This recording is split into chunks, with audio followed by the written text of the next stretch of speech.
How to rebuild a vintage steam toy. Part 9, painting the flywheel, looking at the manometer, and how to make a reproduction wooden handle. In the last episode, I rubbed down the JB weld on the damaged spoke, and then I applied some cellulose putty or cellulose stopper. And a day or so later, it's time to rub this down. I'm using 400 grit wet to dry sandpaper for this job. It's not very coarse, but with a bit of water, it cuts really well.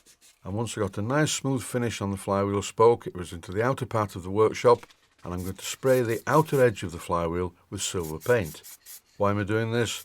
Well, the flywheel itself was fairly badly damaged by blowholes in the casting. And the JB weld filled in the blowholes, but you could still see them on the outer edge of the casting. So the solution, as I'm showing here, is to paint the outer part of the casting. While the paint was drying, I went into the inner part of the workshop to make a painting jig, on which I can put the flywheel, so I can easily paint the rest of it and do both sides. This, by the way, is Humbrol red paint, but this is matte paint. It will not dry shiny. It's shiny at the moment, but not for long. As the paint dries, it will take on a matte appearance. Why did I do it in matte paint? Well, that's how it was originally painted. Here, I've turned over the flywheel to paint the other side. It's mounted on a piece of copper pipe. Why did I use copper pipe?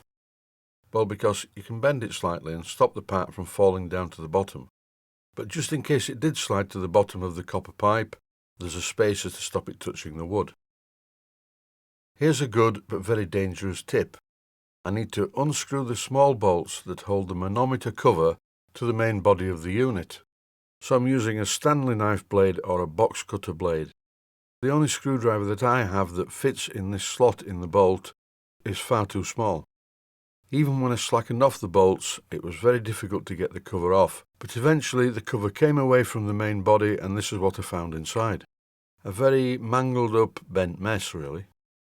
I tried to straighten it out somewhat, but when I tried it on compressed air, the board on tube just didn't move enough, and this is at £50 per square inch.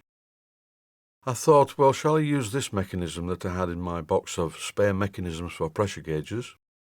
But owing to the difficulty of fitting this unit inside the old housing, which I would have to butcher, I thought better of this and decided to just leave it as it was. So the pressure gauge on this engine is non-functional. It doesn't really matter anyway. I'm going to set the safety valve to blow off at around £20 per square inch. And even if the manometer had have worked, the needle would never have gone up very far. The last job on the renovation and rebuilding of this engine is to fix the whistle valve. I drilled out the broken arm very carefully and then I threaded it, and in this clip, using some Loctite 638, I'm going to screw in an 8BA stainless steel bolt like this. And once the Loctite 638 was holding it securely into the brass part, I cut off the head of the bolt with a pair of cutters. And even though it's never going to be seen, I ground the end of it flat using my 1-inch belt sander. And the next job is to make the handle, so I'm measuring it. It's a metric handle, it's 3 centimeters long. Here I'm using my micrometer to check the diameter of the wooden handle at the widest part. Then it's over to the lathe.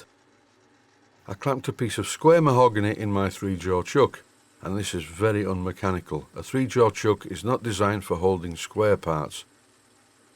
But by carefully adjusting the chuck so it squashed the wood, eventually it ran quite true, surprisingly. All I need to do now is turn the handle to the correct size. If this was metal, I would definitely not be doing it this way, but as it's a piece of mahogany, which is, to the cutting tool anyway, very soft, and that's also why I can squash it into the chuck. I could have done this in my 4-jaw self-centering chuck, but it's really not worth the effort. This is on the Boxford, and all I'm doing now is winding the handle out as it auto-traverses from right to left. Once again, I'm using my micrometer to check the diameter of the wood at the widest part. Then I removed the tool from the tool holder, and here I'm using some coarse sandpaper to profile the handle to the correct shape. Usual health and safety warnings when it comes to being near a chuck that's revolving with a piece of sandpaper. Always hold on to the sandpaper lightly so that if the chuck grabs it, it pulls it out of your hand and doesn't pull your hand into the chuck. For this application, I don't need to use any finer sandpaper than this, and you'll see why shortly. Well, that's nearly there for the shape, I think. While I was making this video, I was a bit incompetent. Please read that as incompetent and not incontinent. I forgot to press record on the video camera for the next part, which was making a brass ferrule for the end. But nevertheless, here it is fitted to the handle. And in this clip, I'm screwing the handle onto the bolt. When I did an A-B comparison with the original handle, this one was a little bit too long and the wrong shape at the end. So I carefully reshaped the end of it using the small belt sander. As you look at this clip with the other handle in close proximity, you may be thinking, hang on a minute, how come the mahogany is this colour? It didn't start off like that. It went that colour when I used my small blowtorch on it. But before I applied the blowtorch to the handle, I did apply some cellulose lacquer. And the blowtorch just burns it all together so it looks like this. I know it's not a perfect match, but it's near enough for rock and roll, and it's much better than having no handle there at all. That's it for this episode. One more to go and the engine rebuild will be complete. Thanks for watching and I hope you found it useful.